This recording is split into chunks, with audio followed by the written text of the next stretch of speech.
KCAL rocks another wild weekend of NFL football. It means we got to talk some sports on Monday with our guy Pep. What's going down, Mr. Pep? Hey, we're gonna break down these NFL playoff scores, but I have to admit a little bit, guys, first that I thought there was a chance that we had the Lakers win an NBA title, we had the Dodgers win the World Series. I thought maybe there was a chance that this 2020 year, which is forgettable in a lot of different reasons, that we thought maybe sports could save the day and we could have 3 championship teams from Los Angeles.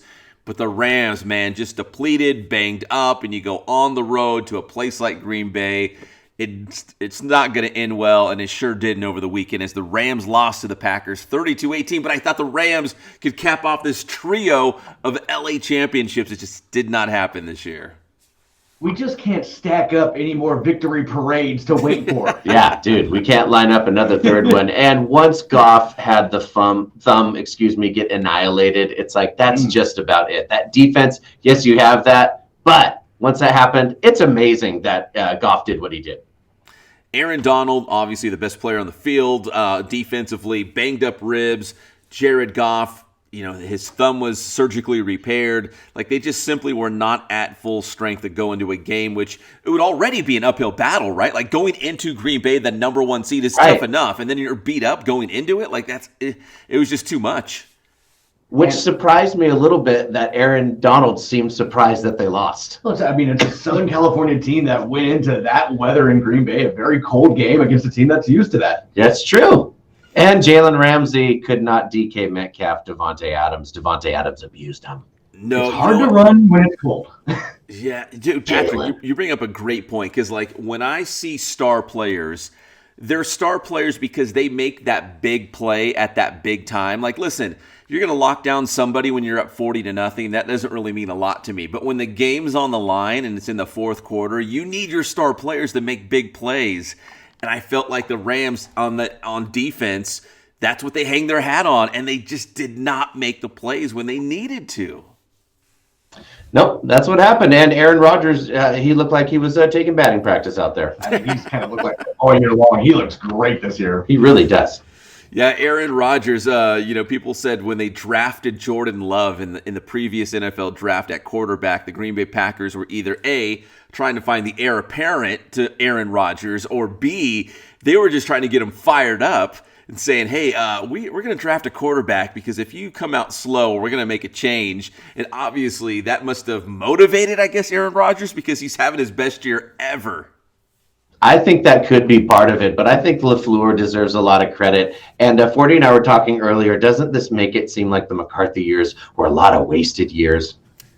Yeah, so McCarthy now the head coach of the Dallas Cowboys, and I'm sure there's Cowboy fans listening to this right now on KCAL thinking, oh man, yeah, we know what that's about after one season. But yeah, Aaron Rodgers in his prime, do you think Green Bay could have collected a couple more, Super Bowl titles? Like maybe?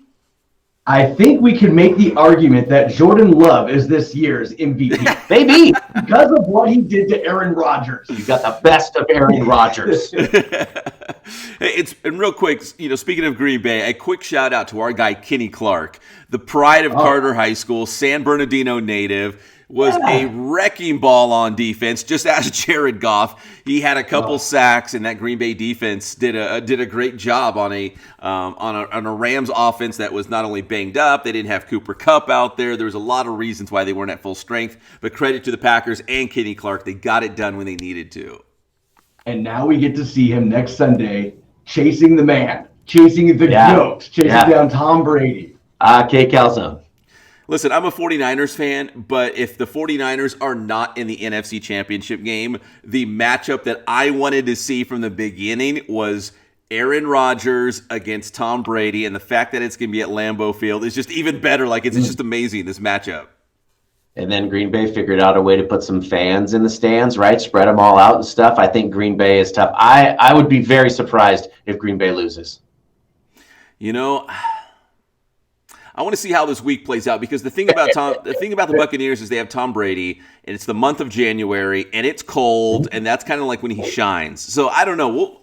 We'll see. Tampa Bay, we've been talking about all season long. They have all these offensive weapons. They just haven't necessarily clicked at all times yet. Like maybe this is the weekend that it all comes together for the Bucs. I don't know.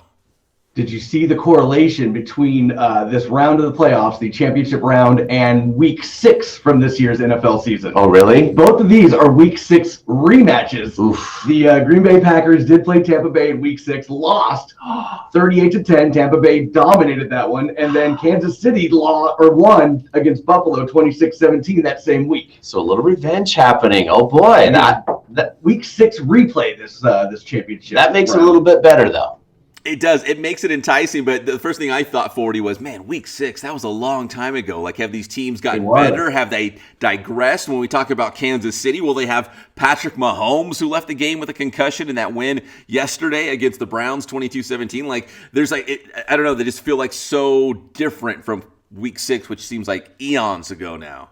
Mid-October. Where were you mid-October? It's hard to think. Seems like a year ago.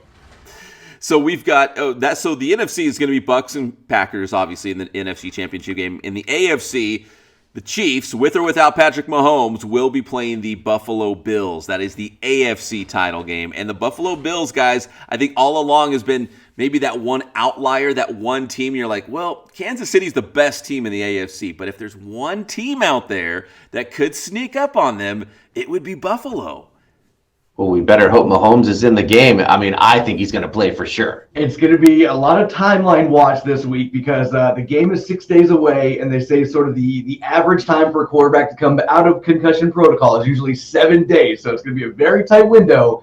But yeah, to what Patrick said, it's going to be very hard to see the league holding him out of this round. No way. They need their stars in there. Man, if there's a way, they will find that way to get Patrick Mahomes on the field next weekend in Kansas City. Because if not, it's going to be the Chad Henne show again, which he did just enough. Hey, he made some big plays. The backup quarterback made some big plays for the Chiefs to hold on to that win against the Browns. What's the hashtag? Did you see the hashtag that was going around? No. Anything is possible. Yes. It's good. Hey, you know what? Again, he came in and he did just enough to, get a couple first downs, complete a pass here, one there, and scramble. You know what I mean? Like, he did just enough to seal that victory at home against Cleveland. He did. And also, by the way, we have a couple of cities that are going nuts. Tampa is going nuts. And, of course, Buffalo is trying to hold themselves together. They're going bananas up there in Buffalo. Listen, Buffalo has not been in this conference championship game since 1993. It's been a while, man. I mean, we're all about the same age. We remember when Buffalo was really good, but then they hit the skids for a long time, but it looks like they're back, and they're back in a championship game for the AFC title. That excitement's fun. Buffalo is definitely going to be a fun city to be in for the next couple of weeks if they can keep this thing going. Being in a place like Buffalo and having no excitement and going to straight up excitement, I'm happy for them. Absolutely. At least here, the Rams lose, but, we still go to the beach. We got the snow up in the mountains. We can get outdoors and socially isolate somewhere fun. But in Buffalo, what do? You just have the Bills. That's basically all you have. Just the Wings. And the sad reality that there's only 3 football games left. Yeah, man, it is. See, 40, you had to say it. I had to bring it down. That's the worst part. Like, these are my most favorite games of all the entire football season, but it also makes me sad because, like, the beginning or the end is right around the corner.